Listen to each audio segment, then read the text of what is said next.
on an introduction.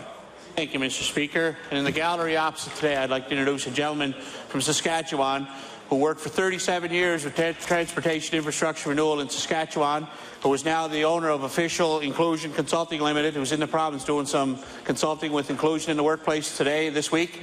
And I'd like to ask the House of Assembly to give him a warm welcome.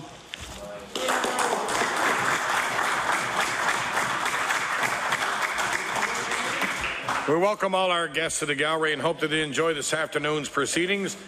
It is now time for the orders of the day, oral questions put by members to ministers. The time now is 3:27, and we will finish at 4:57. And my math is correct. The Honourable Leader of the Official Opposition. Thank you, Mr. Speaker. Mr. Speaker, it was recently reported that the government has outsourced part of its tendering process to Deloitte. Furthermore, the report pointed to a decade-long alliance with IBM, the same company this government has recently outsourced SAP services to, Mr. Speaker. So my question to the Premier, will the Premier table the complete details of the procurement outsourcing and the extent to which this work will be performed by the private sector? Honourable the Premier. Mr. Speaker, I'm not sure that the characterization by the Leader of the Opposition is quite correct. But what I will do is ask the Minister of Finance if she can provide a little more light on this for the Leader of the Opposition. The Honourable Minister of Finance. Thank you very much, Mr. Speaker, and I concur with the Premier. I think the matter is not a matter about outsourcing at all. However, I will look into this matter further for the member of the Leader of the Opposition.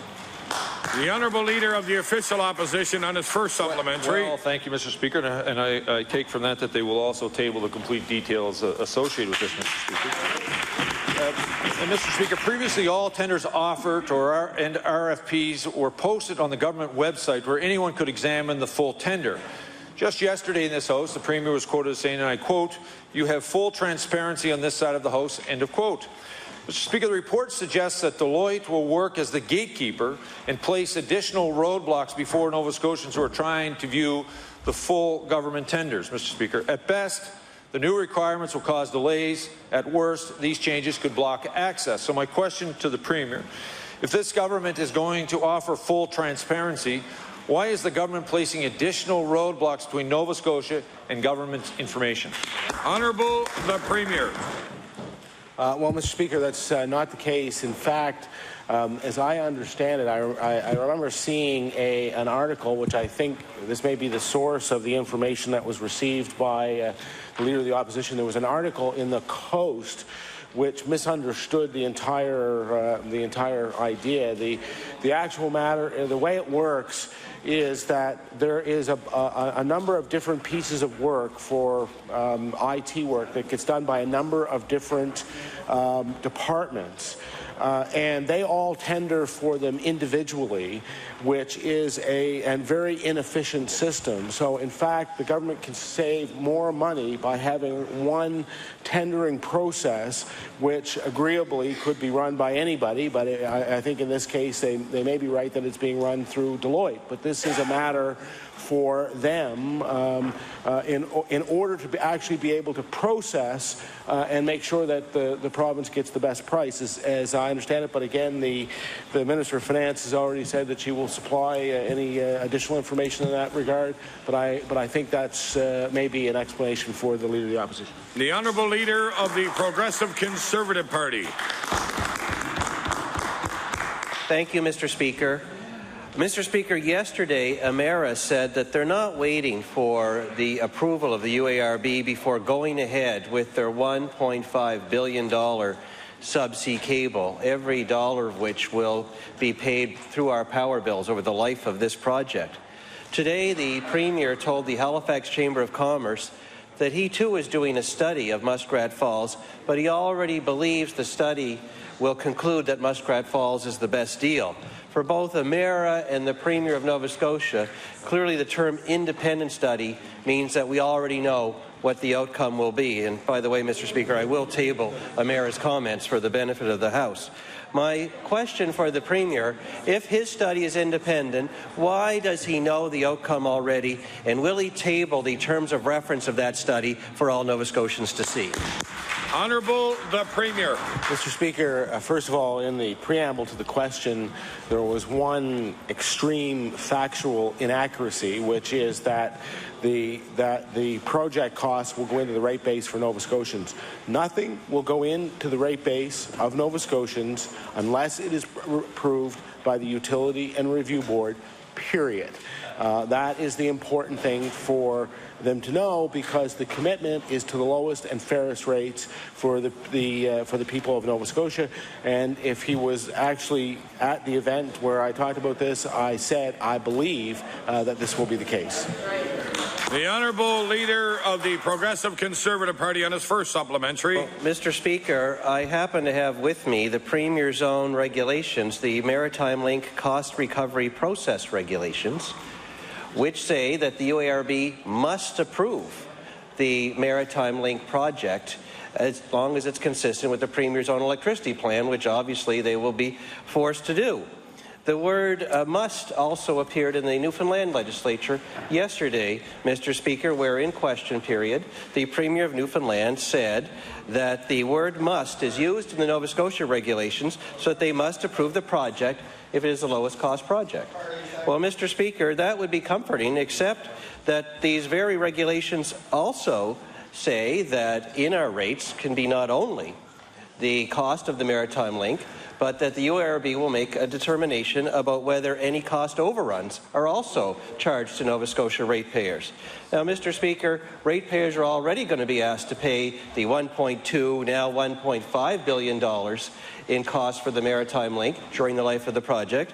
Can the Premier assure the House today, based on his own regulations, will he promise Nova Scotians they will not bear the risk of any cost overruns? We're already over $300 million in new costs, and instead only Emera shareholders would be asked to pay the extra costs. Honourable the Premier. Mr. Speaker, we're not over anything. The initial estimate was simply that. It was not a project cost. It was nothing that was submitted to the Utility and Review Board. It was essentially a high-level estimate, and it's exactly the why it is that we wouldn't proceed on that basis. It's exactly why you do an in-depth analysis of the project that includes the pricing of all the different component parts of the project, that includes the engineering that is required. Just to give you an example, Mr. Speaker, the original estimate would be on the number of miles that it might take for a transmission. Now, they would have had somebody actually survey and walk all of those parts of the transmission corridor so that they have a complete understanding of what the cost structure looks like. That is the responsible thing for us to do. Now, I miss the confusion that the leader of the Conservative Party has. As he pointed out, they must approve it if it is the lowest cost option. The Honourable Leader of the Progressive Conservative Party on his final supplementary. Mr. Speaker, the Premier should read his own regulations, because the regulations also say that cost is not the only thing that the UARB can make its determination on. They can look at many other factors, and so Nova Scotians don't know that they'll get the lowest cost option. But what they do know, Mr. Speaker, is that Emera is going to go ahead with this $1.5 billion project and counting without having to wait for UARB approval. What they do know is that the Premier put in place regulations that dictate to the UARB that they must approve the project if it meets his criteria. And what they learned today is that the Premier's doing a study, but he's already determined what the outcome is going to be. Mr. Speaker, my question to the Premier is, when will he do a truly independent review of all of the options for Muskrat Falls that he doesn't already have the answer to? Honourable the Premier. Mr. Speaker, surely enough, having commitment to a project, seeing a path forward for Nova Scotia, not only economically but strategically in terms of the infrastructure of Atlantic Canada, the strength that will be gained by our economy as a result of having a particular project in place is, part of the responsibility to show leadership by people in my office, I understand that there are many things that are going to be very helpful about this project, not the least of which is the fact that it will deliver the lowest and fairest cost to ratepayers, but also because strategically it's important to put us not at the end of the extension cord, as I've been saying for some time, but in the energy loop. Mr. Speaker, what the Leader of the Conservative Party needs to know is this, that the no costs will be borne by the ratepayers unless it is approved by the Utility and Review Board. The Honourable Leader of the Official Opposition. Thank you, Mr. Speaker. This government had told Nova Scotians today that we are starting to turn the corner, Mr. Speaker. It's only taken 3.5 years, Mr. Speaker, to turn that corner. Instead, Mr. Speaker, we've had the worst economic growth in Canada, and there are more Nova Scotians unemployed now, Mr. Speaker, than during the recession. Mr. Speaker, do you want me to... I think, Mr. Speaker, I should say that over again, Mr. Speaker. Instead, we've had the worst economic growth in Canada, and there are more Nova Scotians unemployed now than during the height of the recession. Mr. Speaker, the Premier blames the global economic forces for his failings, but every Premier in Canada, Mr. Speaker, faced those same, Mr. Speaker, global downturns. So my question to the Premier, why could other provinces deal with these global economic downturns and the NDP government of Nova Scotia failed to? Honourable the Premier. Mr. Speaker, in fact, that's not true, and in fact, our GDP growth has moved ahead. And in fact, Mr. Speaker, the simple fact of the matter is that the other provinces in Canada weren't left with the same kind of mess that we had to clean up. The Honourable Leader of the Official Opposition on his first supplementary. Mr. Speaker, this Premier is fond of saying he is obsessed with jobs, Mr. Speaker.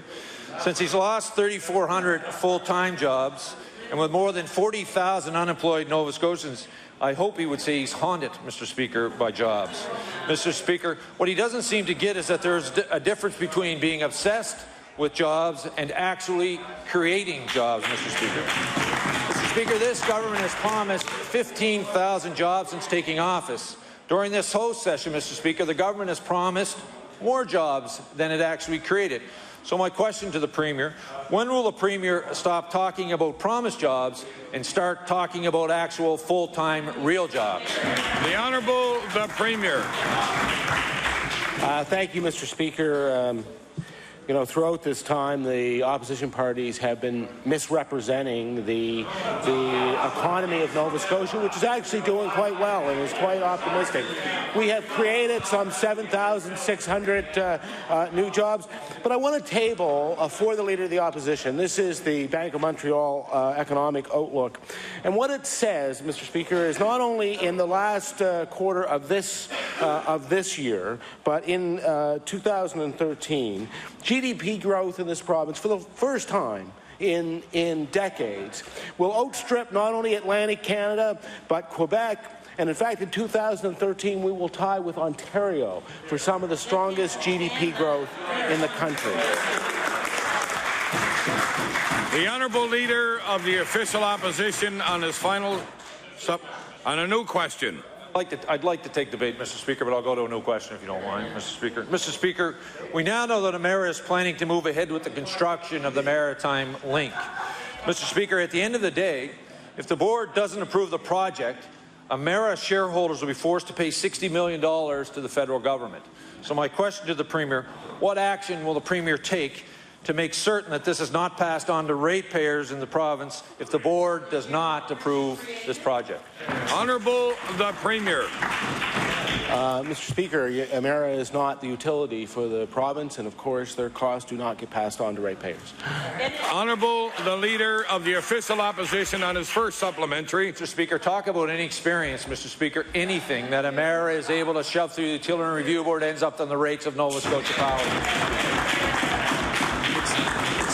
It's little wonder they see him coming every time he walks down the street, Mr. Speaker, when they say, just keep rolling over, another 9% increase on our assets, Mr. Speaker. Either the board approves this deal, Mr. Speaker, and we're tied to a steady rate increase for 35 years, or the board doesn't approve the deal, and Emera will likely pass the penalties on to ratepayers, Mr. Speaker, at the end of the day. So my question to the Premier, what is the Premier's backup plan if the board doesn't approve the deal and his silver bullet for renewable energy doesn't come through? Honourable the Premier. Mr. Speaker, I'm flabbergasted that the Leader of the Opposition is so profoundly ill-informed about the manner in which electricity rates in the province are set, that he doesn't even understand the difference between an equity investment by an outside, by a third party that cannot be passed on to the province. I'm not sure how I can explain that to him. The Honourable Leader of the Progressive Conservative Party. Thank you, Mr. Speaker. Mr. Speaker, yesterday we reminded the Premier of the very first bill he brought to this House in opposition, which required that corporate giveaways be audited by the Auditor General. The Premier insisted in his answer yesterday that his own record of almost $600 million in corporate giveaways didn't require a value for money audit because they were on commercial terms. They were commercial loans. Well, Mr. Speaker, try walking into a bank for a car loan and telling them you have no intention of paying it back, and you'll quickly find out the difference between a commercial loan and the actions of the Premier. So my question to the Premier today is a simple one. Will the Premier admit that a loan that doesn't have to be paid back is not, in fact, a commercial loan, and therefore submit his own expensive decisions to a value for money audit? Honourable the Premier. Mr. Speaker, if I walked into a bank and told them that I was going to ensure that they recovered 10 times the amount of the loan with no risk, Mr. Speaker, they'd take that bet. The Honourable Leader of the Progressive Conservative Party on his first supplementary. Which bank is that? Yes, Mr. Speaker, that's the magical bank, because I'm pretty sure that no matter how good they thought that deal was, they would still ask that their money be paid back during the term of the loan. And that's why he is the Premier of Nova Scotia and not the President of the Bank of Nova Scotia, because that bank would be in very big trouble today if he ran it the way that he just spoke of now. Mr. Speaker, yesterday we talked about how, when in opposition, the Premier described the Liberal government as and I know he didn't hear this answer yesterday, so I thought I'd just repeat it. I quote from Hansard. He described the Liberals as a health-care-wrecking, truth-twisting, service-smashing, tax-raising government.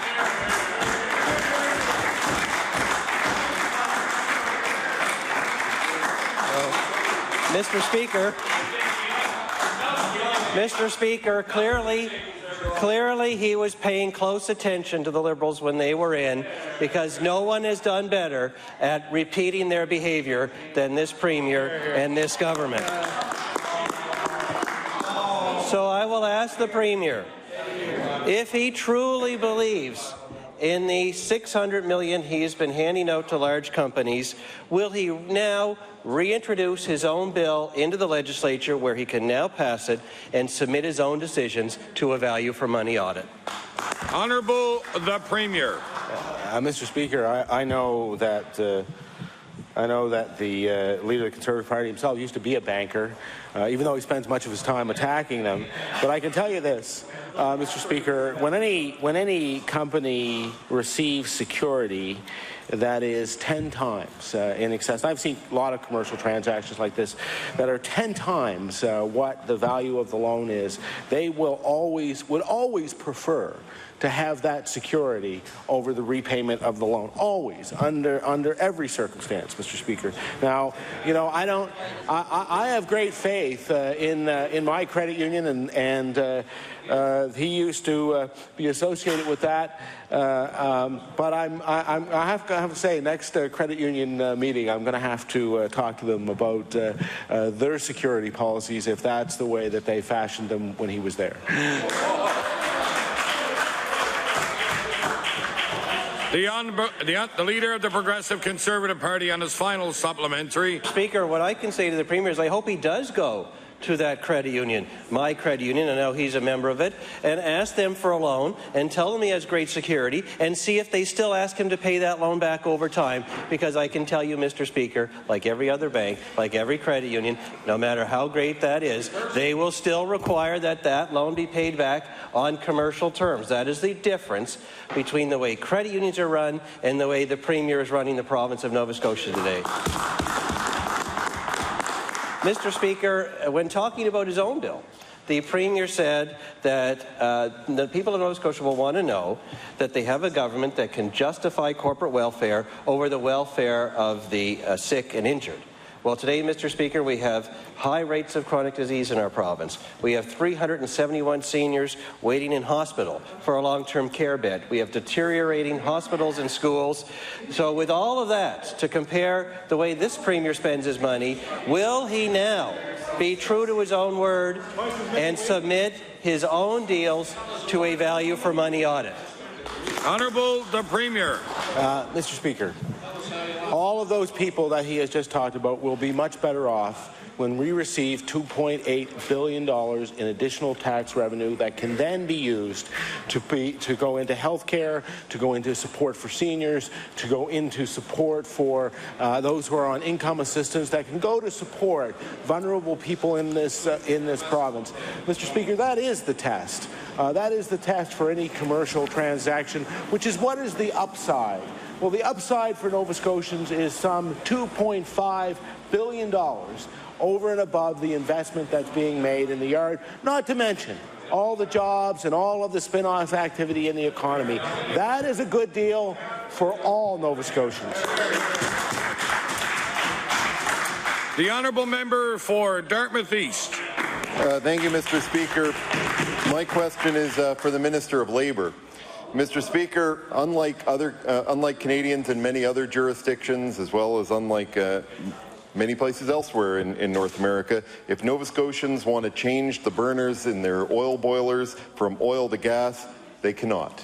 In fact, according to the regulations, it states, quote, the regulations from the Department states, quote, any change made to a burner or control system of a certified appliance, boiler, furnace, or hot water heater voids the certification and makes it illegal for use in this province. Mr. Speaker, this makes it much more expensive for residential customers in Nova Scotia to switch from oil to natural gas than in almost any other jurisdiction. Mr. Speaker, will the Minister of Labour, for whom these regulations fall under, the responsibility falls under, explain why this is not allowed in Nova Scotia and whether she plans to change this regulation? The Honourable Minister of Labour and Advanced Education. Thank you, Mr. Speaker. I have to say that our technical safety regulations in Nova Scotia are going through a process of both modernization and harmonization. We're attempting to ensure that our best practices are in place to protect the safety of both the people in the trade and the consumers who use those services. To be frank, I would have to check with my department on the actual status of those regulations, but I know that our process is one of considerable consultation with all the stakeholder groups, to the point where sometimes it takes years to advance some of those changes. But we realize that for the safety of the public and to protect the economy, to make sure we have the highest standards possible, we are moving forward with progressive and as I said, higher standards across Nova Scotia, but would meet the national standards as well. But I'd be pleased to get additional information and to sit down with the member and make sure he has all the details necessary. Thank you. The honourable member for Dartmouth East on his first supplementary. Thank you, Mr. Speaker, and I appreciate the minister looking into it. I think we can all agree that we want safe regulations, but at the same time, in much more mature gas markets than Nova Scotia, this is done routinely and is permitted. If any member here or any potential natural gas customer in Nova Scotia lived in Ontario, for example, or many other provinces in Canada, they would simply be able to change the burner, and it is a saving of thousands of dollars. So, Mr. Speaker, will the minister commit to looking at the regulations in other provinces and addressing this as soon as possible so that Nova Scotians who could have access to natural gas have the option to switch should they wish to do so? The Honourable Minister of Labour and Advanced Education. Thank you, Mr. Speaker. I can assure the honourable member that the jurisdictional review has already been done, and it's unfortunate that I just don't have the details at my fingertips, but I know there's been considerable discussion and consultation on those issues, and I'd be pleased to get an update on where that stands. Thank you. The honourable member for Cape Breton North. Thank you, Mr. Speaker. Mr. Speaker, the Premier has nothing to brag about in his State of the Province address. We've lost 7,400 full-time jobs in our province in 3 years of this NDP government. We now have the highest power rates in the country because of the NDP. The NDP raised our taxes to the highest in the country. We have the second worst economic growth in the country. Wages have stagnated. Rural Nova Scotia is in a recession. Mr. Speaker, this is not a record to be proud of. So my question to the Minister of Economic Development and Tourism, will the Minister admit his economic plan has failed families and businesses and get on with lowering taxes and stopping wasteful spending to create more jobs? The Honourable Minister of Economic and Rural Development and Tourism. Thank you, Mr. Speaker. And Mr. Speaker, the short answer is no. That I'm very proud. This government is very proud of the progress that we've made since coming into government under the most severe global recession that's ever hit. Not to mention the deep deficit that we were left by the former government, Mr. Speaker. The honourable member for Cape Breton North on his first supplementary. Mr. Speaker, many people's standard of living is going in reverse. Charities are in trouble because people and businesses are unable to spare more money. Christmas Daddy's donation dropped 40% over the last year, and I'll table that report, Mr. Speaker. The number of food bank users is skyrocketing, jumping 4.7% this year, while Feed Nova Scotia's deficit is 3 times as high as it was last year.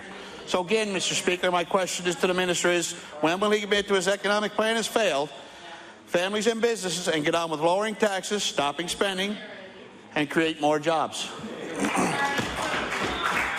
The Honourable Minister of Economic and Rural Development and Tourism. Thank you, Mr. Speaker. Mr. Speaker, you know, when we came into government, we could have used the same formula that past governments used. However, Mr.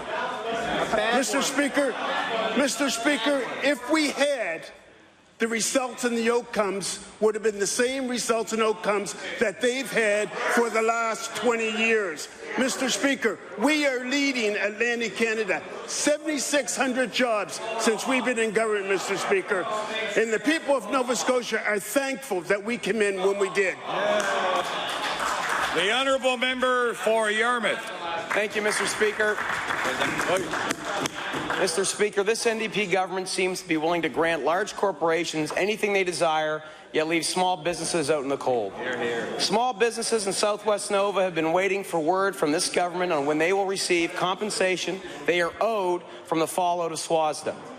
The NDP did use heavy-handed tactics to ensure Royal Bank was paid their money, but have ignored the small business creditors and the employees of SWASDA who are owed theirs. Will the Minister of Economic and Rural Development take action to ensure the small businesses and the employees receive the money that they are owed? The Honourable Minister of Economic and Rural Development and Tourism. Thank you, Mr. Speaker. Mr. Speaker, we don't owe any money to any small businesses in the province of Nova Scotia, Mr. Speaker. Mr. Speaker, simply put, can you imagine the outcome if government went around and paid debts for every business in the province of Nova Scotia, Mr. Speaker? The honourable member for Yarmouth on his first supplementary. Mr. Speaker, this government ensured that Royal Bank, the largest bank in Canada, was receiving the money they owed from SWASDA, but skits up and says stuff like this when it comes to supporting small businesses that are owed money. Mr. Speaker, it's shameful to say the least. But since the Minister of Economic and Rural Development enjoys story time, let me show him how it's supposed to be done. Here's a story. NDP needs to step up and do right by small business. And I'll read some excerpts here, Mr. Speaker. The NDP government should start paying closer attention to how it treats local companies before it considers how it can attract new business to Nova Scotia. Frustrated to read about millions of taxpayer dollars given as incentives to big companies from outside the province, McDonald says much less could be spent shoring up existing companies locally by government simply paying its tab. The story concludes, for the average Nova Scotian who struggles to pay the bills each month, it must be difficult to understand why the provincial government is shirking its responsibility to these small businesses. Mr. Speaker, my final question to the minister is, why does the minister have hundreds of millions of dollars for large corporations but can't pay his debts in the thousands to small business owners and the employees who are owed money because of his decisions? The Honourable Minister of Economic and Rural Development and Tourism. Thank you, Mr. Speaker. Mr. Speaker, what you just heard was inexperience. Mr. Speaker, Mr. Speaker. Order. Order, please. I'm not going to keep repeating order. When I say it the first time, I would expect that all the members in the chamber would be quiet. So from now on, I will only say it once, and that will be the end of it. The Honourable Minister of Economic and Rural Development and Tourism has the floor. Thank you, Mr. Speaker. As I was saying, Mr. Speaker, what we just heard was inexperience speaking, Mr. Speaker. Mr. Speaker, we don't give money away as the opposition party proclaims. What we do, Mr. Speaker, is we invest in companies, Mr. Speaker. Mr. Speaker, and a good example, Mr. Speaker, would be of what we've done with projects and with IBM, Mr. Speaker. Mr. Speaker, by the time that agreement expires with projects and with IBM, we will have made profit in the terms of revenue $13 million, Mr. Speaker. Mr. Speaker, that's how this government does business, Mr. Speaker. We do business so that we will have money for the future to invest in Nova Scotians, Mr. Speaker. The Honourable Member for Hants West. Thank you, Mr. Speaker. Mr. Speaker, in September, I should say this question is for the Minister of Economic and Rural Development and Tourism. In September, the Minister of that department came to Windsor and announced that the Department of Tourism would be moving jobs to Windsor.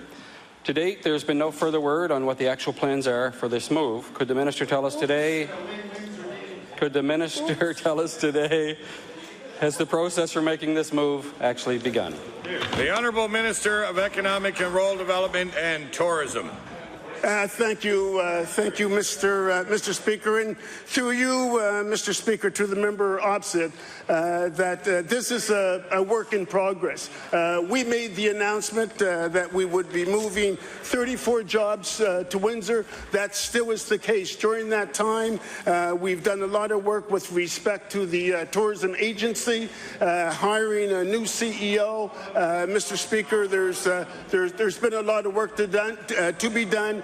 The affected employees have to have an opportunity and time to digest. What we announced some time ago was that by the end of September 2013 that this would take effect, and we still sticking to that schedule. The Honourable Member for Hants West on his first supplementary. Thank you, Mr. Speaker. The Minister knows full well the importance of these jobs and what they mean to folks living in rural Nova Scotia, like Windsor, West Hants, Hantsport, that has seen recent job loss, unfortunately. And I'm sure he can appreciate the hope that people have when potential for good employment is talked about. Most see this as a potential opportunity, especially if some or all of the current staff at the department are not transferring to the new location. Can the minister confirm today whether this is a straight transfer of jobs from the department's current location, or is it actually going to create new jobs? The Honourable Minister of Economic and Rural Development and Tourism. Thank you, Mr. Speaker. As the Premier promised during the election, is that there was no need for all the jobs to be located in Halifax. And under the guidance of the Premier, this government has moved some jobs into rural Nova Scotia. What's the question that's being asked by the honourable member, Mr. Speaker? It's a premature question. Is that the first obligation that we have is to current staff. Current staff have to make some decisions within themselves, with their families, about whether or not they're going to move to Windsor. And certainly at the end of the day, vacancies will be filled by appropriate people, Mr. Speaker. The Honourable Member for Colchester North. Thank you, Mr. Speaker. My question through you is to the Minister of Education. How many children in our schools have been diagnosed with autism spectrum disorder? The Honourable Minister of Education. Thank you very much, Mr. Speaker. I would not be able to say the exact number of students in our school that have a diagnosis of autism. We don't have all of our data for this year's enrollments in terms of which students are receiving services. We don't keep lists of certain conditions, but we do have the services that are provided to our students. Thank you. The Honourable Member for Colchester North on her first supplementary. Mr. Speaker, recent statistics show that 1 in 88 children have been diagnosed with ASD. And for Nova Scotia, that's approximately 10,000 Nova Scotians who have that diagnosis. At public accounts this morning, the Deputy Minister spoke about the services for students and the numbers of students in our schools. We know that in 2009, there were 1,400 students with ASD. It's been 3 years. And this minister cannot give us current numbers or numbers for 2010 or numbers for 2011. And the parents of autistic children are very disappointed with the current government, disappointed that it's not providing the human resources necessary to help their children through the learning process. So my question to the minister is this: when will the minister show some consideration for these students, find out how many we have, and provide funding directly related to the numbers of students suffering? The Honourable Minister of Education. Thank you very much, Mr. Speaker. And Mr. Speaker, I do have the data on the resources that were provided last year. We do not have the data for this year brought in from the school boards at this time. Now, last year we had 125,000 students enrolled in our system. 7,105 of those students were on IPPs. So that would be 5.7% of the total student population. And that percentage is somewhat the same as it's been since 2007-2008. We have 20,000 students receiving direct services from resource teachers. I can go on with all of the information. The interesting point about providing this data is that a number of students receive different kinds of services in our school system. So we don't have a tabulation on number, but we have the tabulation on the students' services that are provided. And I will table this for the members opposite. Thank you. The Honourable Member for Colchester North on a new question. New question, Mr. Speaker. There are a number of specialized teachers who provide supports for students in our classroom, and these include resource teachers, school psychologists, behavior specialists, behavior support specialists, speech-language pathologists, and to name a few. And, Mr. Speaker, we know that ratios are used to provide funding for these positions. So my question to the minister is, will the minister share with this House the ratios that were used for this year to fund these positions? The Honourable Minister of Education. Thank you very much, Mr. Speaker. I would just like to say that we did increase our funding this year for students with special needs by $13 million. And as the honourable member would know, opposite that, we did change the formula to make sure that we're providing our specialists, such as speech pathologists and psychologists, at the appropriate level within our schools. Also, we've done a number of other things over the last few years, which is making sure that we have consultants trained appropriately around autism. We've fully funded the early intervention. And just last week alone, we did send out a guide that had been brought forward with a number of departments on. It's a 250-page guide that's provided for all schools, and anyone in Nova Scotia that would like to see it is on our website on a guide on how to best support students who have been diagnosed with autism. Thank you very much, Mr. Speaker. The honourable member for Colchester North on her first supplementary. Mr. Speaker, I would assume that by not giving me the ratios, perhaps the minister doesn't know them. Mr. Speaker, the research report that was presented recently to the minister, in fact it was presented in 2010, included 31 recommendations for students, for children suffering with autism. And one of those stated, and I will table this for the minister, the staffing ratio for speech-language pathologists should be improved to offer additional staffing to our school boards. That was a recommendation from that group. And so my question to the minister is, in order for students to be placed on IPPs, they need referrals and assessments. School boards are telling us the wait lists continue to exist for those assessments, and many students are waiting close to a year for an assessment. So my question to the minister is, why is the minister forcing students to wait for assessment, to wait for an IPP, and to wait for intervention and support that will help them learn in the classroom? The Honourable Minister of Education. Thank you very much, Mr. Speaker. And I first would like to make a comment that the students in our schools, our children in Nova Scotia, do not suffer with autism. Children in our schools and in our province have autism, and they live with it. And we have many, many successful people in our adult life who are on the autistic spectrum. So, Mr. Speaker, we have been talking with the school boards today, and school boards are making sure that our students are receiving the supports and the assessments that they need. Thank you. The honourable member for Dartmouth North. Thank you, Mr. Speaker. Mr. Speaker, today my question is for the Minister of Community Services. Mr. Speaker, on February 24, 2010, the Premier and the Minister announced a new initiative with the Nova Scotia Cooperative Council, a program entitled Target 100. The Cooperative Council stated at the time that they will have hundreds of vacant positions to be filled, and that the Target 100 program would attempt to train and fill those positions through community services recipients. Mr. Speaker, can the Minister tell the House today how many individuals in receipt of income assistance have enjoyed success with the Target 100 initiative? The Honourable Minister of Community Services. Thank you, Mr. Speaker. The Target 100 program is a very good program with the Cooperative Council. I don't have the exact numbers today, but I can provide those to the honourable members. But I do know that it has been successful in taking people from income assistance and actually putting them in higher level in paid jobs. So the level of the jobs equal jobs that are like management positions. So it's been very successful in that manner, but I will get the numbers for the honourable member. Thank you. The honourable member for Dartmouth North on his first supplementary. Mr. Speaker, December 3rd, 2012 was celebrated as the 18th International Day of Persons with Disabilities. It was certainly a fitting moment to reflect on the situation of disabled Nova Scotians. Of the many barriers faced by Nova Scotians with disabilities, none is more urgent than the overt job discrimination. Physical barriers, outdated attitudes, and failure to provide reasonable accommodations, along with disincentives fostered by misguided government programs, figure heavily in the poor outlook for disabled job seekers.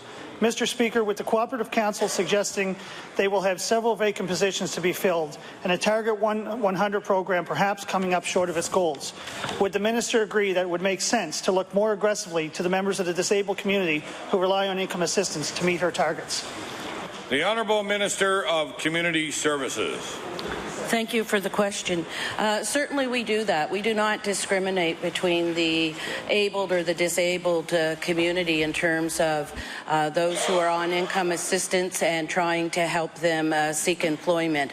We provide many different services for those who have a disability, and we actually this week I had the opportunity to speak at a symposium that focused on and awarded employers who are hiring people with disabilities, and it was a very emotional and awarding evening to see those companies throughout all Nova Scotia who are actually seeing the significance and importance of hiring somebody with a disability and all the benefits that they receive from hiring those individuals. Thank you.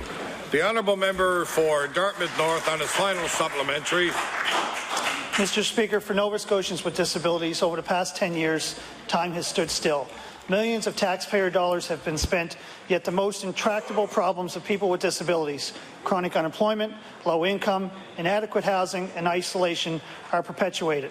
Mr. Speaker, Nova Scotia has a population that consists of 21% of its people considered to be disabled.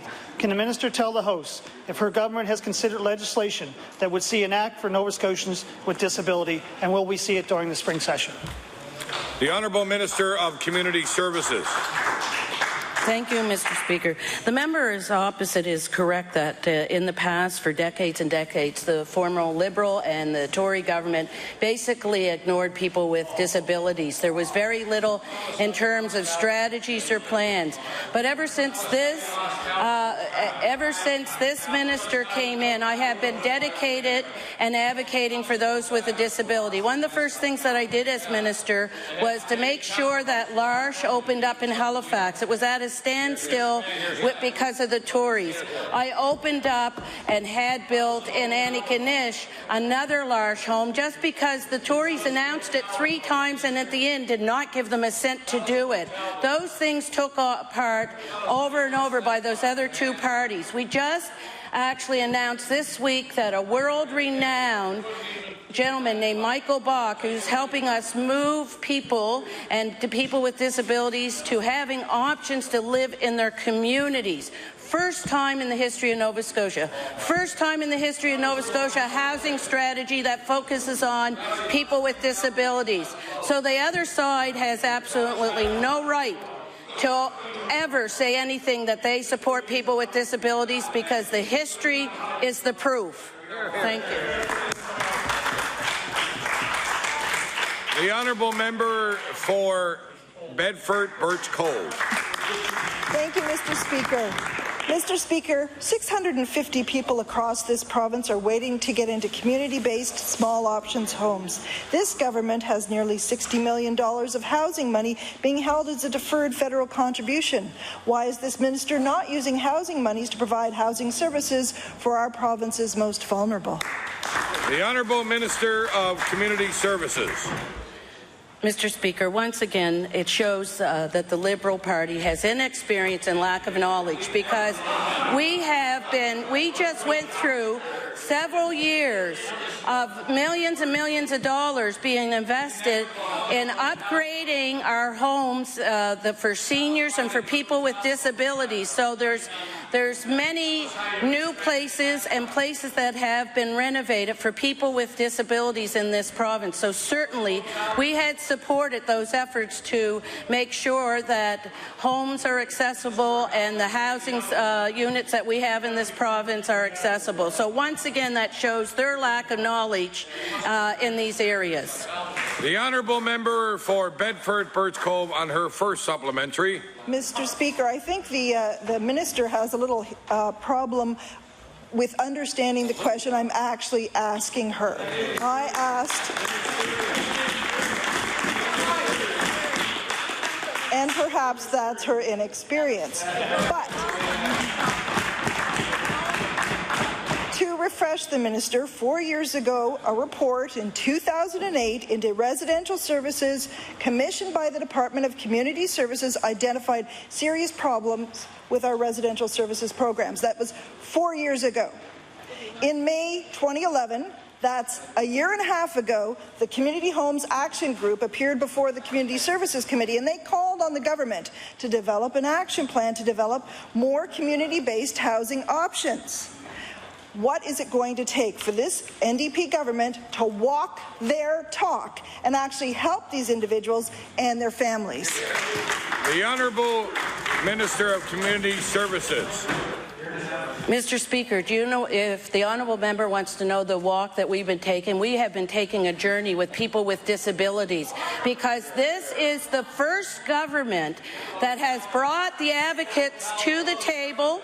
We have brought professionals to the table. We have involved Michael Kendrick, who supports community living. We have brought Michael Bach, who is supporting community living.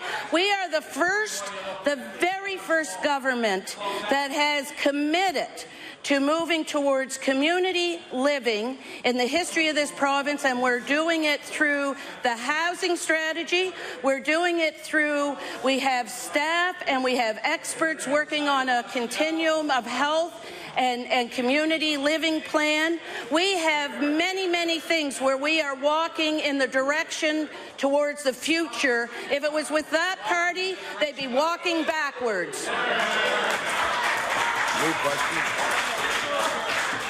The Honourable Member for Bedford-Birch Cove on her final supplementary. Thank you, Mr. Speaker. Since the minister claims to walk her talk, will she commit today to actually spending the federal monies that come to this province for housing on housing? The Honourable Minister of Community Services.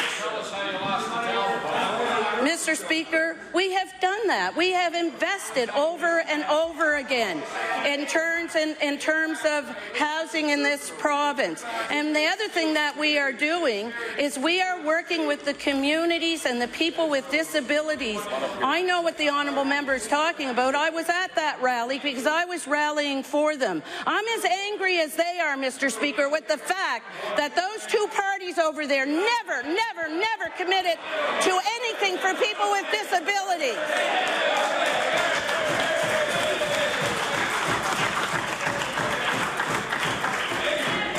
The Honourable Member for Kings West on a new question. Mr. Speaker, my question is for the very calm Minister of Agriculture.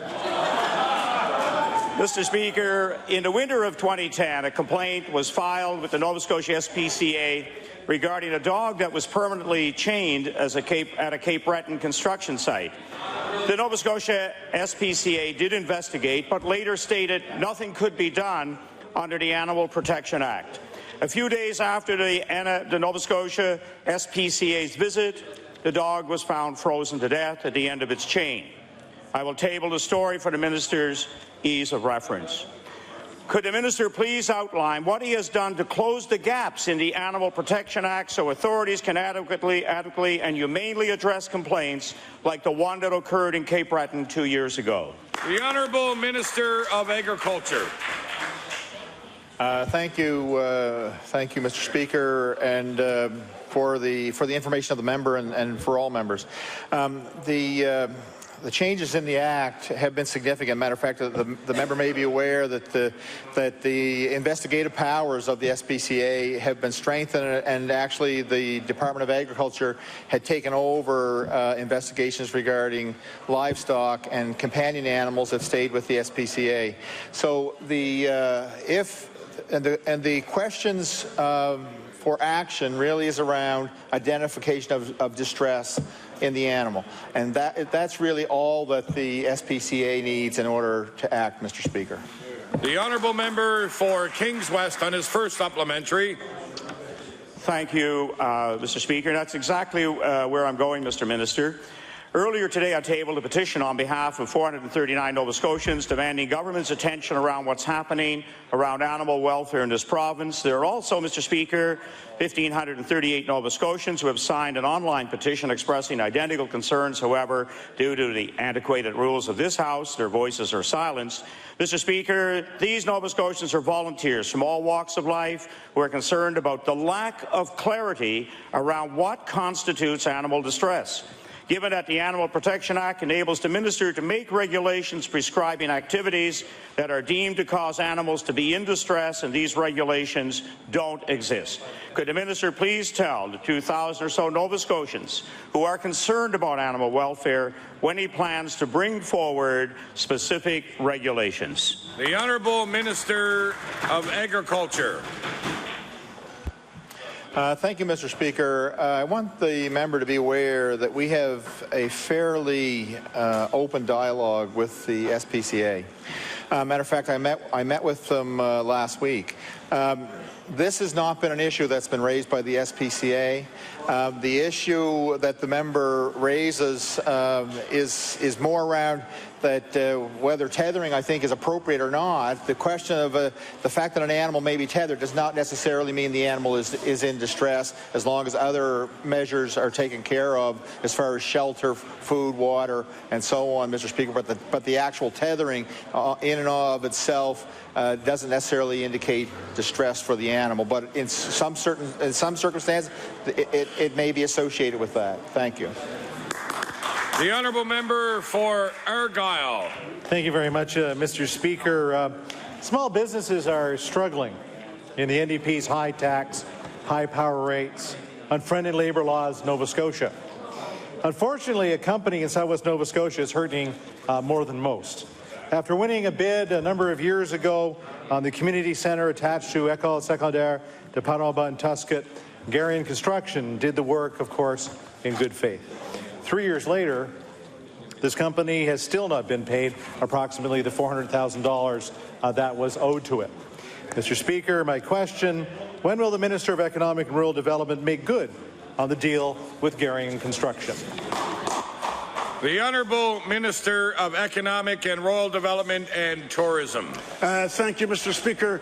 Mr. Speaker, it's really unfortunate that any company, any legitimate company in the province of Nova Scotia would not be reimbursed for work that they conducted. This government, through SWASDA, along with the municipalities, gave money that was supposedly to be used for that purpose, Mr. Speaker. Mr. Speaker, this certainly is an unfortunate situation for that company, and when I think back to when we came in government, I got to remind through you, Mr. Speaker, that the actions of SWASDA were well documented, and it was this government, this minister, that came in and addressed it, Mr. Speaker. The Honourable Member for Argyle on his final first supplementary. Thank you very much, Mr. Speaker, whatever you want to call it. Mr. Speaker, most fair-minded people in our communities believe that companies should be paid for the job that it has completed. We know at this point the municipalities, different organizations have been looking to get together to figure this one out. Mr. Speaker, these are the same municipalities that were forced to pay, of course, off the Royal Bank's line of credit. And still, companies are now going without, as they've been waiting for a very, very long time. So, Mr. Speaker, will the minister just show some leadership? That's what I'm asking for today, to try to get all the parties to the table and work out this matter as soon as possible for the residents of southwest Nova Scotia. The Honourable Minister of Economic and Rural Development and Tourism. Thank you, Mr. Speaker. Mr. Speaker, when it comes to leadership, I would say that this government showed it when it came in and addressed the issues around SWASDA, Mr. Speaker. The Honourable Member for Halifax Clayton Park. Thank you. Mr. Speaker, my question is for the Minister of Immigration, or responsible for immigration. And Mr. Speaker, on October 31st, 2012, the Federal Minister of Immigration tabled his 2012 annual report to Parliament on immigration. According to the report, Nova Scotia had 2,138 permanent residents admitted in 2011, which was a decrease of 11%, or 270 people, over the previous year. And it is also the lowest number of permanent residents that we've had admitted since 2005. Could the minister responsible for immigration please tell us why our immigration numbers are getting worse and not better? The Honourable Minister responsible for immigration. Thank you, Mr. Speaker. There was a trend nationally, if not internationally, that during the recession, a lot of people who had been nominated and granted landed immigrant status were not taking advantage of those opportunities because of the economic situation internationally. And so I believe almost every jurisdiction in Canada found that their landings have been a bit lower. Part of that was also due to the fact that a lot of international students have been accepted through the Canadian Experience, which is part of the federal programs, but also through the provincial nominee programs. And those students tend to be a single individual rather than bringing their families with them. So that also had an impact on the number of landings. Those figures do not indicate the number of landed immigrants who moved to Nova Scotia from other jurisdictions in Canada. So I would say we're in a very healthy position in Nova Scotia. Thank you. The Honourable Member for Halifax-Clayton Park on her first supplementary. Thank you, Mr. Speaker. I'm particularly concerned about the decrease in skilled worker numbers to our province. Between 2010 and 11, that number decreased by 377. We're also aware that at this time the federal government has put on hold any new applicants for the federal skilled worker program, and they're working on a new direction with revised selection criteria, which will be launched later in the new year. My question to the minister is, given that our federal skilled worker numbers decreased by 377 last year, and this is well before the federal changes have come into effect, could the minister please indicate how our province will fare once the new federal skilled worker changes, which we expect will be more stringent, come into play? The Honourable Minister responsible for immigration. Thank you, Mr. Speaker. I have to say that we're very excited in Nova Scotia about the potential changes that the federal government is considering, because we think there are going to be great opportunities there for both our provincial nominee program and our local businesses to increase the number of skilled workers. And the jobs are going to be there in the future, and that's going to attract more people through those programs. But also, as I indicated in my earlier answer, it's going to encourage more landed immigrants to move to Nova Scotia from other provinces.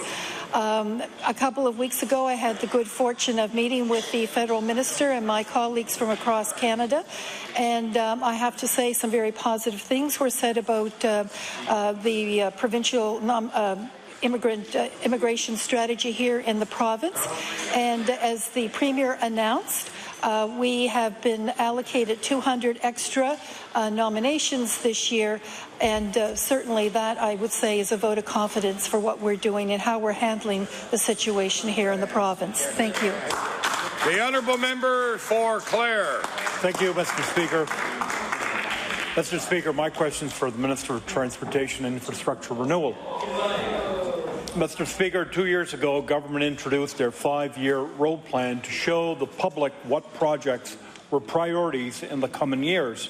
So my question to the Minister, will the Minister provide this House with an updated list on which projects have been completed? The Honourable Minister of Transportation, Infrastructure Renewal. Thank you, Mr. Speaker, and I thank the member opposite for the question. On a regular basis, and part of the 5-year plan is to provide a report each year in the 5-year plan of what happened the year before.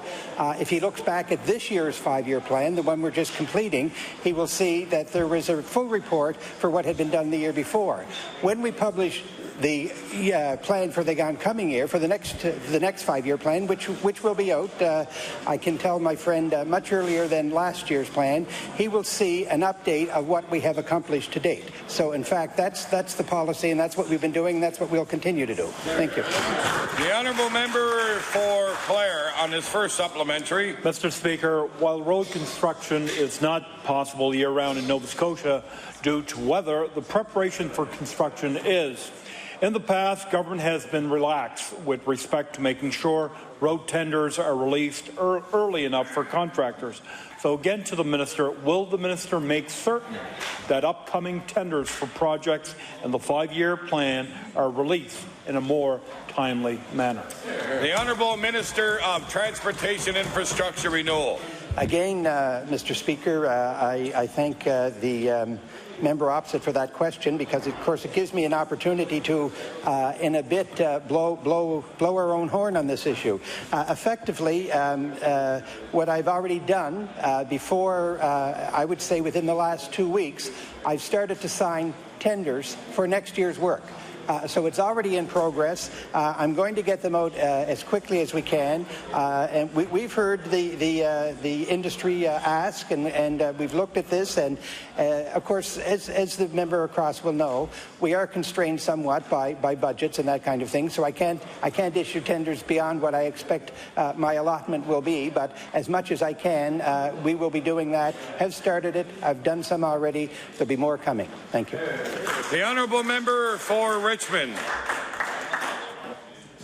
Mr. Speaker, Trunk 4 from St. Peter's to Sydney is a major route for residents in Richmond County and throughout Cape Breton. I, along with Richmond Municipal Council, have pushed for major upgrades to this road. The work on the Richmond County portion of Trunk 4 started last year with the reconstruction of 6.1 kilometres between Lakeshore Drive West and Campbell's Bridge. The government's 5-year highway improvement plan calls for tenders for major reconstruction of Trunk 4 in 2012, 2013, 2014 and 2015, when work will reach the Canal Bridge in St. Peter's. Regrettably, Mr. Speaker, no work has taken place this year, although under the government's 5-year plan, projects approved for 2012-13 calls for the major reconstruction of 0.2 kilometres west of the Campbell's Bridge, westerly to 0.2 kilometres west of McNabb's Bridge, for a total of 6.1 kilometres. Could the Minister of Transportation Infrastructure Renewal advise what is the status of the tender for this work, and when can we expect the 6.1 kilometre portion of Trunk 4 to be completed? The Honourable Minister of Transportation Infrastructure Renewal. Thank you, Mr. Speaker, and I thank my friend opposite for the question. Over this summer, and particularly recently, I've had a number of opportunities to travel to Sydney, and I've used that road, and I can report that the work that's been done to date, to me, looks like it's exemplary work. Now, I remember last session when we were in this House, and the member opposite asked a question about that road, and he was concerned that perhaps we were working too late in the season for paving. As I believe I explained earlier, a similar question came forward from the member. What we have done is tendered, or I should say, put out estimates on that piece of work. It came back higher than we anticipated. So what we had to do was go back and do a redesign on that. We have done that redesign now, and a tender will be going out this fall for that work that he's talking about for next year. And in the meantime, we will be doing preparatory work such as ditching and culverting and that kind of thing in advance of the paving next season. Thank you. The honourable member for Richmond on his first supplementary. Well, thank you, Speaker. And if I understand correctly, the Minister said the tender is coming out this fall. Well, it's December the 4th today, so I'm not sure how much time there's left in the fall. But, Mr. Speaker, roads remain a major concern in Richmond County. Roads in communities of Louisdale, Petit de Gras, River Bourgeois, Cape Hogat and Little Harbour are in deplorable and dangerous condition, and we hope to see some of these addressed in the 2013 construction and paving season. While the Minister has explained why work did not take place on Trunk 4 during the 2012 construction season, residents of Richmond County are hoping the government will stick to its 5-year plan. So my question to the Minister is, will he commit that the major construction plan for 2013 on Trunk 4, which is 6.1 kilometres between McNabb's Bridge and Soldiers Cove Road, will be called for tender and completed in 2013? The Honourable Minister of Transportation Infrastructure Renewal. Again, thank you, Mr. Speaker. I will tell my friend opposite that we intend to get as much work done as we can each season. If that's on the plan, that will be the priority for that area. We will work diligently to get it done. I think I can say that over the last 2 years, the success rate we've had on the work that we promised under the 5-year plan has been well up in the 90% range. So I don't anticipate that there is going to be any additional reason that that work that he's talking about won't go forward next season. Thank you. The honourable member for Cape Breton North. West. Cape Breton West, sorry. I'm the better looking one. Okay. You believe that now, Gordy? I got people waiting for you. Huh? Mr. Speaker, thank you. My question through you is to the Minister of Health and Wellness. The health ministers met in Halifax earlier this fall, and the liberation therapy for MS was a topic of discussion. Nova Scotia has one of the highest incidents of MS in the country. At that meeting, the federal health minister announced that about 100 MS patients will be enrolled in a $6 million trial of the CCSBI treatment for MS. My question to the minister is, can the minister tell us and tell the host how many Nova Scotians are among those 100 patients? The Honourable Minister of Health and Wellness. Thank you, Mr. Speaker. No question, multiple sclerosis can dramatically change an individual's life. And people with this disease want and need a government to react and support them as we move forward to ensure that we can provide effective treatment to MS. I was very glad to host the ministers from across Canada and the provinces and territories here in Halifax, where we did talk about the liberation therapy and the treatment and the clinical trials that are upcoming. The Canadian Institute for Health Research is the organization working with the MS Society of Canada that will oversee the clinical trials here in Canada. In November, they started in, I believe, Vancouver and either Montreal or Quebec City. I can't remember, but in Quebec.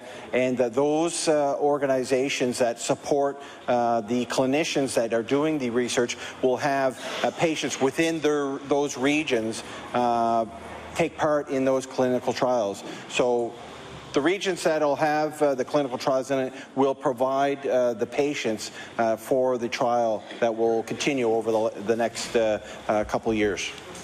The honourable member for Cape Breton West on his first supplementary. Thank you very much, Mr. Speaker. Mr. Speaker, the reason why there are no Nova Scotians involved is because the study is being funded by the federal government, the provinces where the trial will take place, and the MS Society of Canada. In April, the former Minister of Health said, and I quote, "We said as a province we certainly will participate in clinical trials when the scientific panel recommends that clinical trials proceed." End of quote. In fact, Mr. Speaker, Nova Scotia is not participating as the former minister promised, and I will table those comments.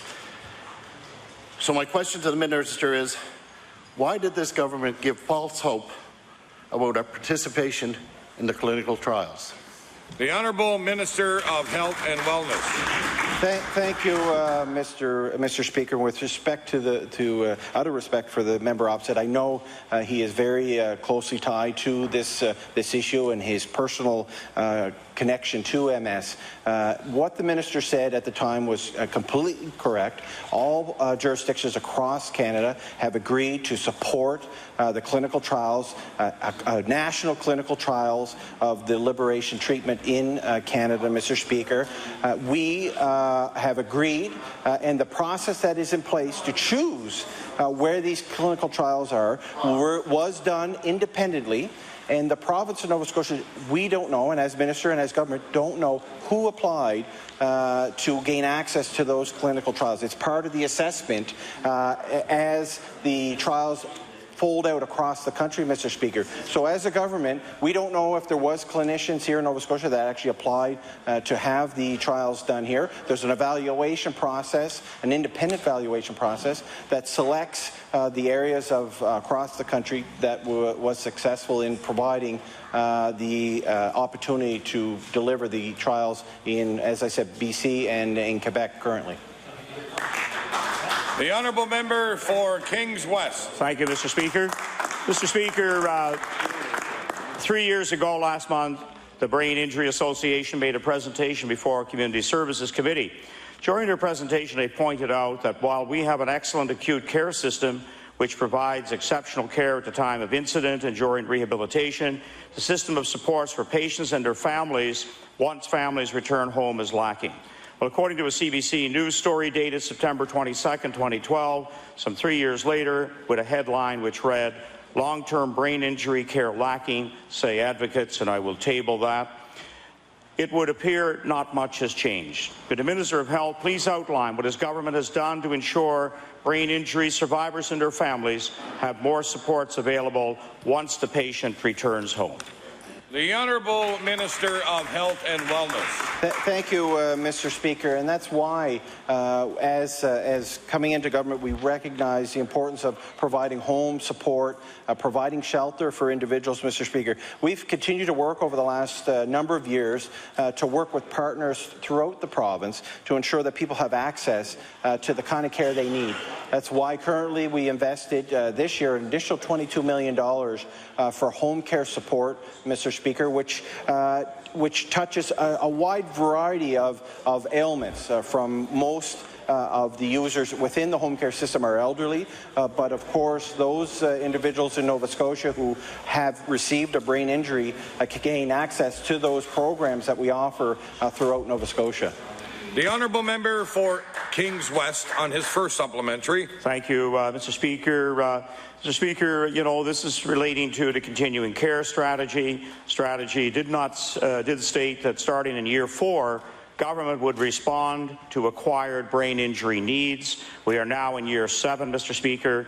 Given that very little has happened since the Brain Injury Association appeared before the Community Service Committee 3 years ago, given the CBC coverage which featured families and advocates still calling for action, and I will table those articles, could the Minister please provide some indication as to when the needs of brain-injured survivors and their families will start to be addressed? The Honourable Minister of Health and Wellness. Thank you, Mr. Speaker. As I said earlier in my first answer, we're working with partners. And as the Minister of Health and the Department of Health and Wellness, one of our partners is the Department of Community Services, Mr. Speaker. We work together over the last number of years to try to break down the silos that have been built within the government system. For many, many years, departments work on their own, Mr. Speaker, in these silos, and that's something that we knew we had to change over the last number of years. So I'm working with the Minister and the Department of Community Services. They support BIANs annually, Mr. Speaker, with investments of I know this year was over $25,000 for educational programs through websites. And the goal for that, Mr. Speaker, is to ensure that Nova Scotians understand the brain injury and understand options that are out there. That's why part of the $22 million additional investment for home care support, which brings up, I think, the total budget for this year close to $200 million.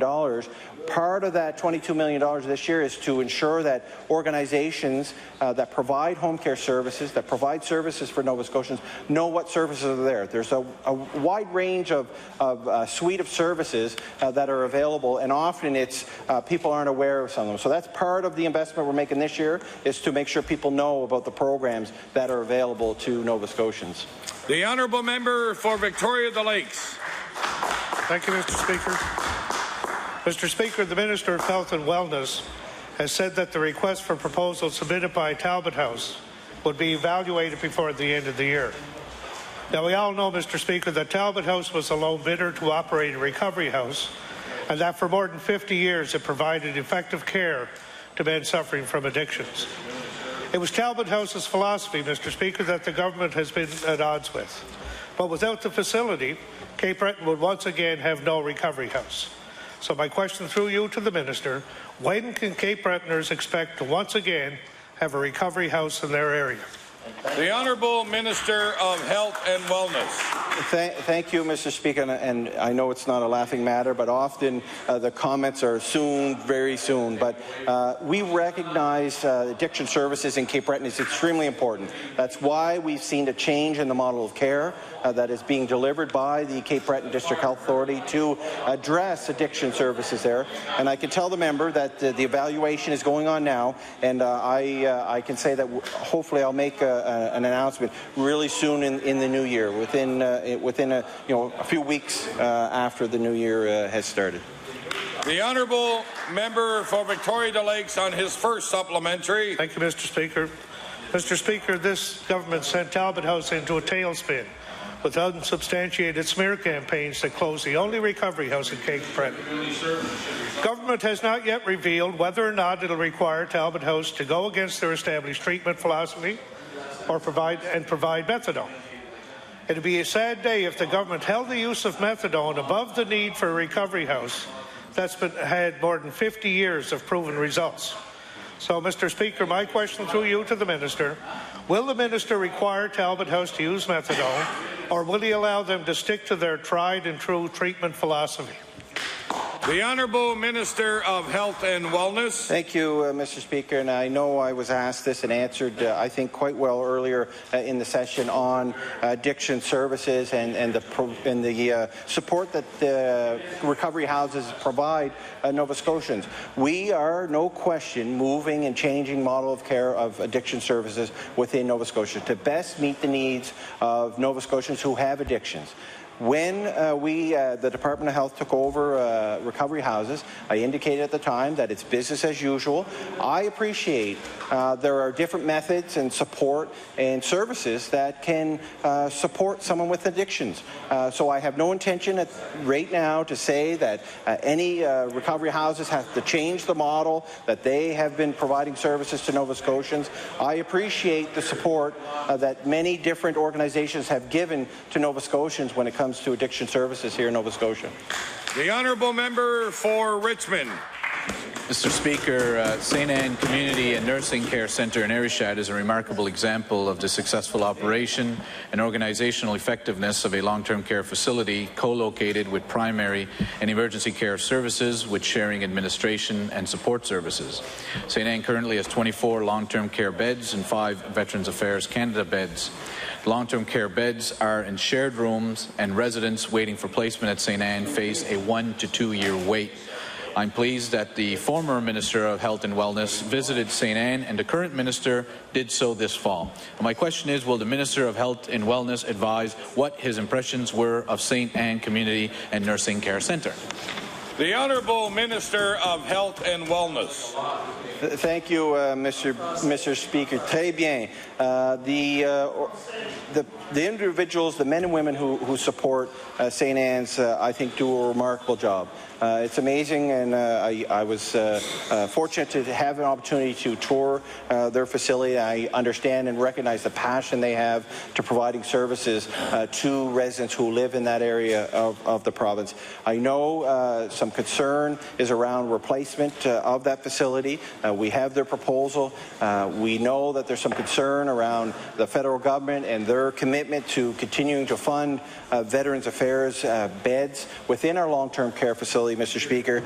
That definitely, that uncertainty definitely has put some reflection within our department because of realizing these long-term care beds are placed within the current structure that we support.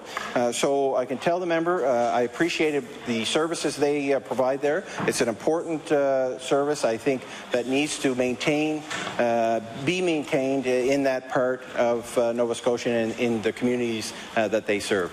The Honourable Member for Richmond on it first supplementary. Mr. Speaker, the Board and Building Committee of St. Anne Community Nursing Care Centre have put together a feasibility study, program plan and a master plan. The document explores the options of renovating the outdated existing facility or, more importantly, building a new one. Using population and age projections, the plan calls for an increase in long-term care beds to 36 from the current 24, along with a new collaborative emergency centre with associated diagnostic and treatment services. Mr. Speaker, as my colleagues here in the House would know, local physicians have worked very hard to keep the emergency room at St. Anne's open 24 hours a day, 7 days a week, and I'm happy to report that the update provided by the Minister of Health last week shows that St. Anne's was not closed 1 hour during the last calendar year. So my question is, can the Minister of Health and Wellness advise what is the status of the proposal to build a new facility and increase beds to replace the existing St. Anne Community and Nursing Care Centre? The Honourable Minister of Health and Wellness. Thank you, Mr. Speaker, and the member opposite is quite right.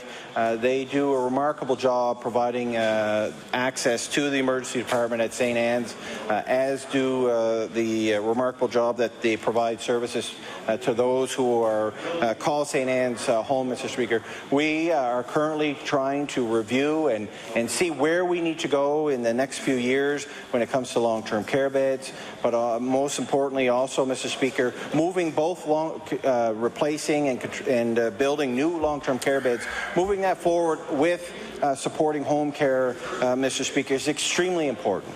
It's something that the former government, I think, lacked a vision in ensuring that both of those services move forward in our province to provide services, Mr. Speaker, because I know when I talk to Nova Scotians, they want to have options, they want to have choices, and their first choice is to remain home as long as they can, Mr. Speaker. Their last resort should be a long-term care facility.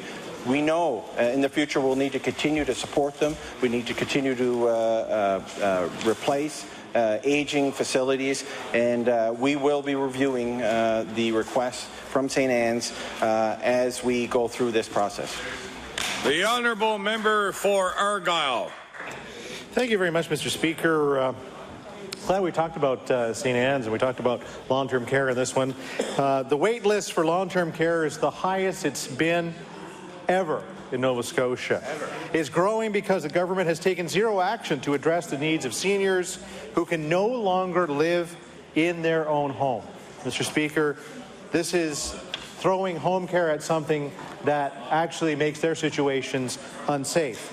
Mr. Speaker, the wait list grew to 2,228 seniors in September. That is more than 2,000 families who have been assessed by the Department of Health and Wellness as needing more than home care. So my question to the minister is, will the minister stop looking at these 2,228 families as statistics and finally declare the construction of his government's first long-term care bed? The Honourable Minister of Health and Wellness. Well, Mr. Speaker, the member opposite is completely wrong with what he says here in this House, Mr. Speaker. I know for a fact when they were in government, there was no nursing home in my riding, Mr. Speaker. When we were in government, there's a nursing home in my riding, Mr. Speaker. We are working throughout Nova Scotia to continue to ensure that Nova Scotians have opportunities and access to long-term care facilities.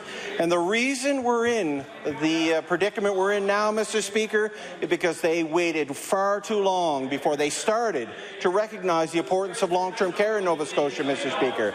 So I'll give them a little ounce, wee bit of credit, Mr. Speaker, that they started the process.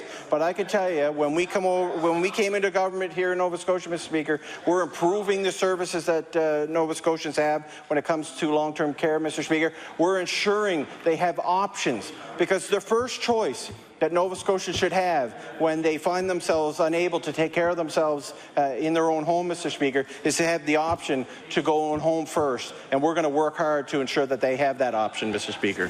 The Honourable Member for Argyll on his first supplementary. Thank you very much. In September, 371 people were forced to wait in hospitals for long-term care bed.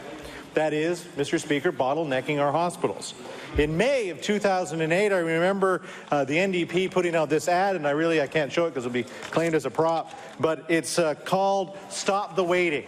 And it was about that very issue of apparently a long-term care facility not being built at least near the member's constituency, which, matter of fact, the footings were in, the things were cleared, and the construction was going on. That's how much he was paying attention to the community that he represents. The funny thing is that the NDP has not done its research, and nursing home in this ad refers to as already well under construction, like I said. What's not funny, Mr. Speaker, is that there are 920 more people on the wait list now than there was when this ad was put out. So, Mr. Speaker, my question, and I'll table these, the statistics and the funny ad. 2,228 families can't afford to wait. Will the ministers stop the waiting and finally construct more long-term care beds? The Honourable Minister of Health and Wellness. Thank you, Mr. Speaker, and I'm glad my colleagues are paying attention, because I know the Minister of Aquaculture and Fisheries whispered in my ear about Bayside homes, Mr. Speaker. Announced, I think, 4 or 5, who knows how many times, by the former government. But who built it, Mr. Speaker? It was the NDP government who built that, Mr. Speaker. It was the NDP government that opened that home, Mr. Speaker. It was the NDP government that opened the home in Sackville. It was the NDP government that opened the homes across Nova Scotia, Mr. Speaker. The former government waited far too long to get this process started, Mr. Speaker. And as we've seen, they were just focused on one thing, Mr. Speaker. One thing. They weren't recognizing that we needed to provide services, not only long-term care services, Mr. Speaker, but we needed to ensure that they have home care and access to home care, Mr. Speaker, something they ignored for far too long. The Honourable Member for Kings West. Thank you, Mr. Speaker. Mr. Speaker, as we all know, it's the responsibility of government to cover the health care costs of long-term care. As a result, the Minister of Health and Wellness is responsible for ensuring that each and every nursing home in this province receives adequate funding to ensure there are sufficient nurses to provide quality care for our most vulnerable seniors. My question to the Minister: have there been recent policy changes within the department which will ultimately see a reduction in the number of nurses providing care in nursing homes? The Honourable Minister of Health and Wellness.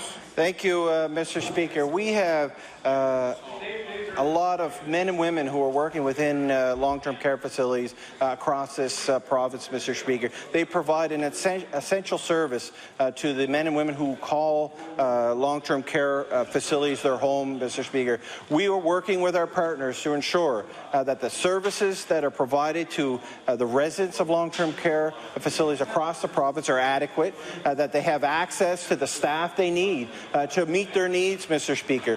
We recognize the importance of ensuring that people have access to the most qualified clinician, Mr. Speaker. That's why we're changing models of care within healthcare system that allows people to work to their full scope of practice, Mr. Speaker, so they can meet the needs and the healthcare needs of Nova Scotians. We're going to continue to do that, Mr. Speaker. I'm proud of the work that our government has done in the last 3 years when it comes to long-term care facilities and home care services. Order, please. The time allotted for questions by members to ministers has expired. I will now recognize the Honourable House Leader for the Progressive Conservative Party. Thank you very much, Mr. Speaker. Will you call private members' public bills for second reading? Private member public bills for second reading. Will you please call bill number number 72, the Trade Union Act. 148, Trade Union Act. I'm sorry. Bill number 148, the Trade Union Act. I will now recognize the Honourable Member for Cape Breton West. Thank you very much, Mr. Speaker. Mr. Speaker, I'm pleased to be able to stand today to speak to Bill 148, which is an amendment to the Trade Union Act. This bill amends the Trade Union Act to provide for the continued operation of Metro Transit's Accessible Bus Service and Transit Cape Breton's Handy Trans service and similar services in the event of a labour dispute.